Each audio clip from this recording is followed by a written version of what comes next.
when Cameron was in Egypt's land. Let my Cameron go.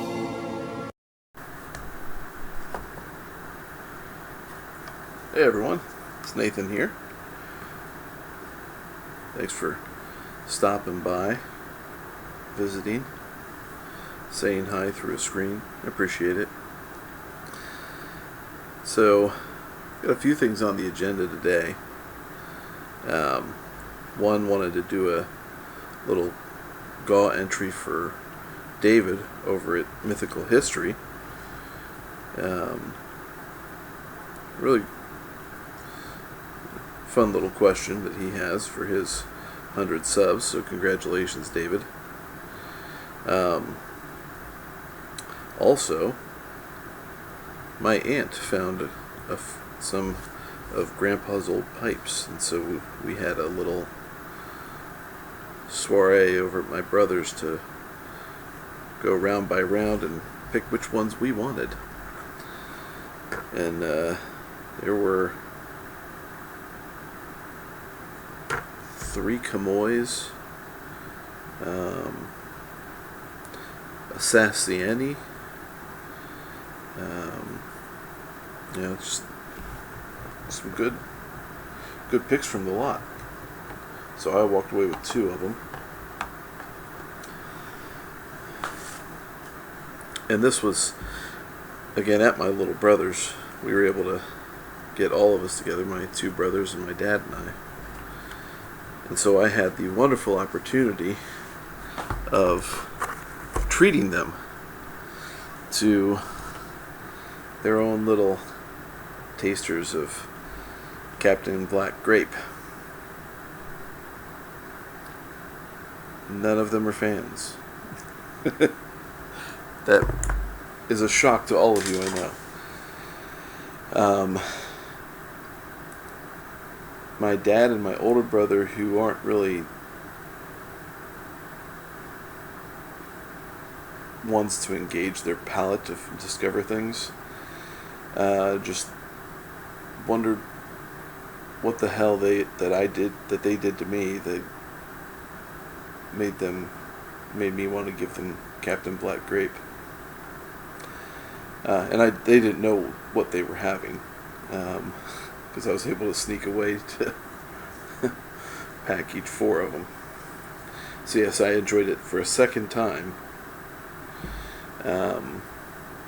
so that they could have theirs. My little brother was trying to guess what he was tasting and went through every single fruit except for grape. Before, when I finally said grape and pulled the pouch out, he finally exclaimed, "Big League Chew!" So that was fun. There's a part of me that just enjoys doing stuff like that. Some of you may know that already, and some of you may find out in the future. So, but anyway, I walked away with one of the Camoys. It's a Guildhall. So you can see there the little, don't refocus there. So the little C there. It's got a nice big beefy stem. And then it's got some markings under there. And then the Guildhall Camoys up there that you won't be able to see. But this one has, like, you can see the grain going across,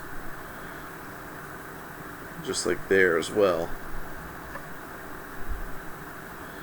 And then on that side, you get some pretty decent bird's eye.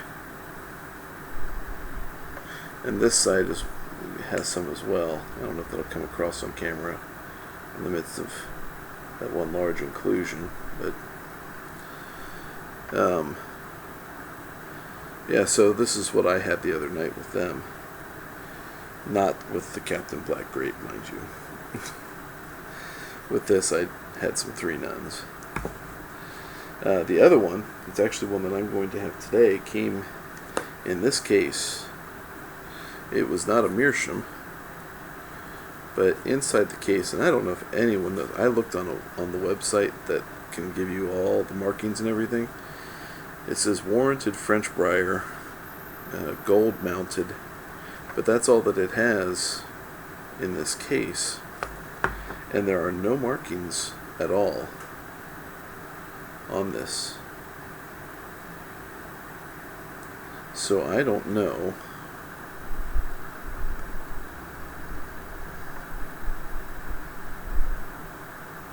we get there. Who made this pipe? But it's a neat pipe. Grandpa apparently gave Aunt Sis 3 of these types. So here we go. I'm going to get my fancy on, and in it I'm going to be enjoying some of my own blend, which is actually a new twist on this one, which this is my vapor that I made 2 months ago, and it's been doing pretty well. And it's got toasted reds and brights along with regular reds and brights, and then only 5% Perique, and it's done all right. It tastes pretty good. It's got a slight casing, I believe, of some sugar water, but that's it. It does all right for itself. But since of late, I have really been enjoying some vapors that have burleys in them. I took about 8 grams of that. Right? Yeah, about 8 grams. I added in almost another whole gram of Perique. And then the remainder I did a mix of mostly dark burleys and then some white burleys, and came up with this. So again, really sticking with the Virginia Perique, but it's pretty amazing. That's pretty much, that the nuttiness of the burleys really came in and did a nice adjustment. So we'll see how this goes, and then we'll get into Brother David's gaw here.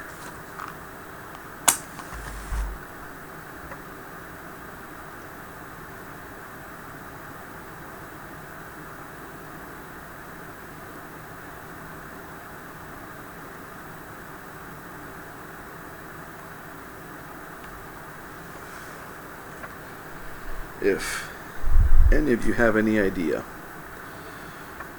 how I can identify who made this pipe,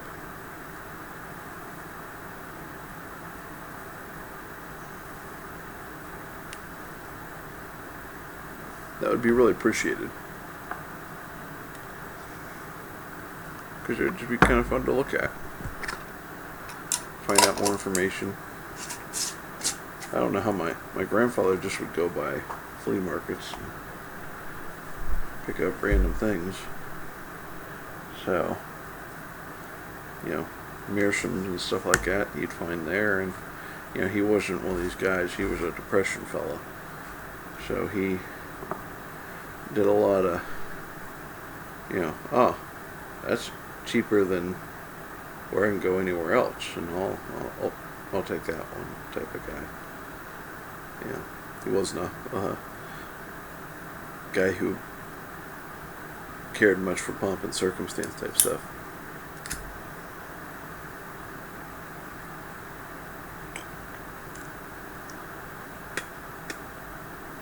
Lovely.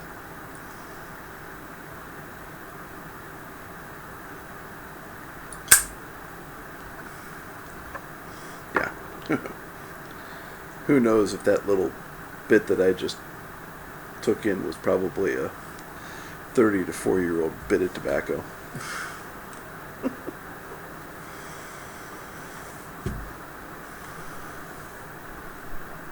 That's alright. Won't kill me. Probably won't make me stronger. I don't care.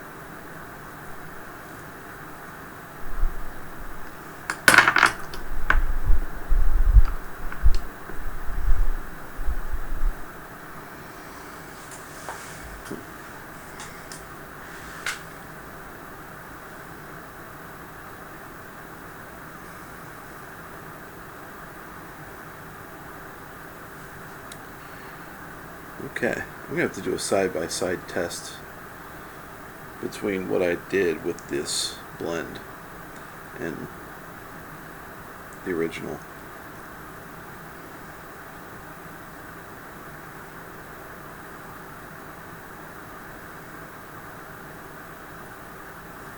That said, I like it.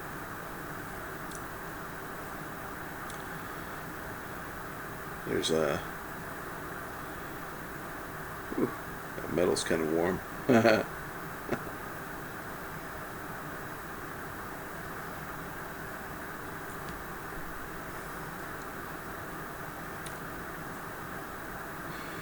It definitely mellows out the sharp bits that you get from the Virginia, which, yeah, I expected that totally to do.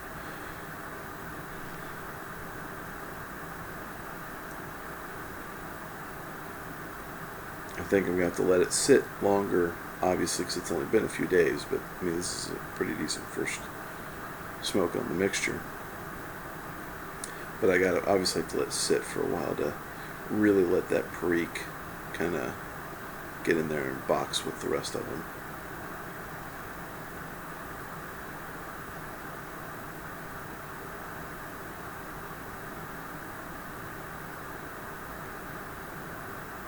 And I probably shouldn't have gone maiden voyage on this pipe.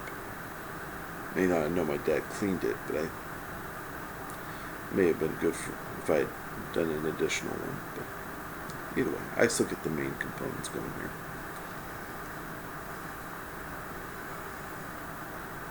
So, David,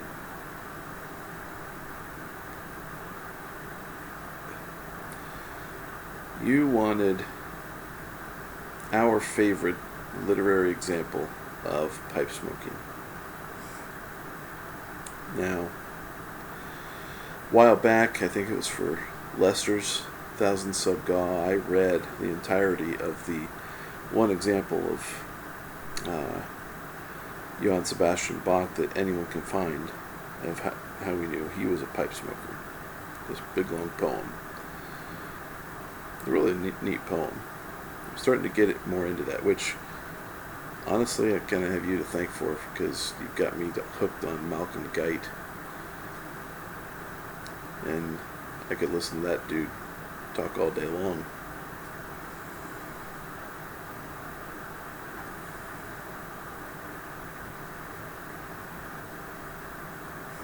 So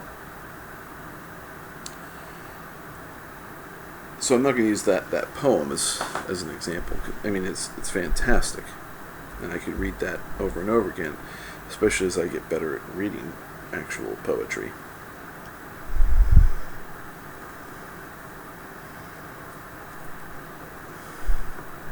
But it's really predictable then at this point to tell, for me, anyone who knows me, where I'm going with this. Real simple.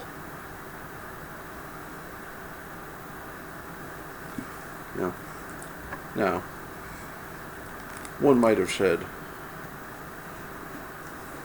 Lord of the Rings, but there's a passage in here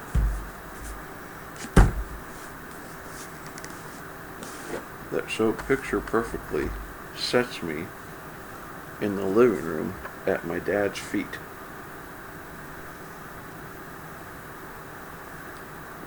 And I think I read this at the the beginning of the year in a video, but it's okay. Read it again. Sue me.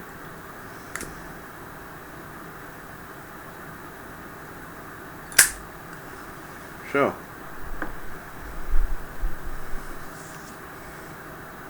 in the beginning of the book, the first chapter, Frodo's getting all stressed out about the dwarves singing a song about throwing his plates around and all sorts of stuff.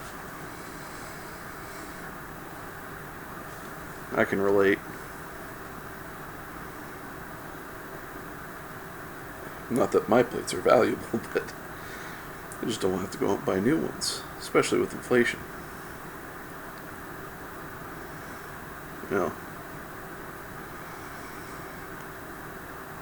So, after the dwarves sing their song about doing the dishes,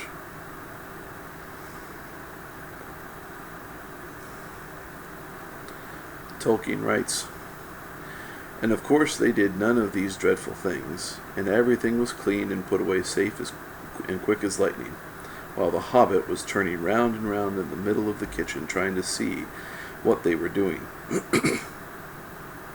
Then they went back and found Thorin with his feet on the fender smoking a pipe. He was blowing the most enormous smoke rings, and wherever he told one to go, it went, up the chimney, or behind the clock on the mantelpiece, or under the table, or round and round the ceiling. But wherever it went, it was not quick enough to escape Gandalf. Pop! He sent a smaller smoke ring from his short clay pipe straight through each one of Thorin's, and then Gandalf's smoke ring would go green and come back and hover over the wizard's head. He had a cloud of them about him already, and in the dim light it made him look strange and sorcerous. Bilbo stood still and watched. He loved smoke rings. And then he blushed to think of how proud he had been yesterday morning of the smoke rings that he had sent up the wind over the hill."